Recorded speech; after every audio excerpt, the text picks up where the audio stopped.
It's day 4, folks. Rather than concentrate our efforts on the tree, I've decided it's time to learn in history. I think it's important. Understand how these things are made, where they come from, etc. So this first one I want to deal with is, this is a wonderful set, and this is Snow White and the Seven Dwarfs. It was made by a company in this country called Doubl. Doubl got eaten up by another company that we know of called Shiny Bright, but that was down the road a little bit.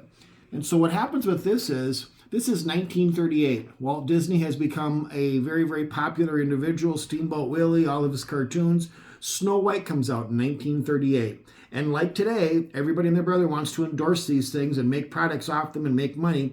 And so this company called Doubl did just that. So what we have here is a set of ornaments that was created in 1938, and Woolworth sold them. And this set belonged to my gran. So what would transpire, my gran told me that when she was buying this, you could either buy the box with the 8 ornaments and Woolworths would charge you $1.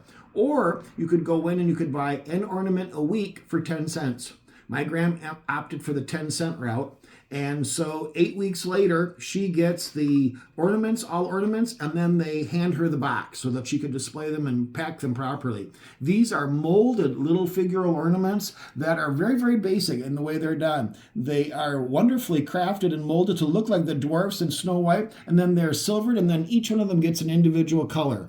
And then they display wonderfully in this little box. This is a really, really unusual little set. When I was a kid, I remember reading about the Mott collection in California, Knott's Berry Farm. And one of the Mott sisters said that at that point that they knew of 7 complete sets of the Snow White and the Seven Dwarfs by Doubl. I got to be honest with you. I think there's probably more than that. This was at least 40 years ago, and the internet has changed things, and certainly we've been able to get into attics and things of that nature. So there's probably more, but it's still a rare, rare set to find and historically significant to this country. See you tomorrow.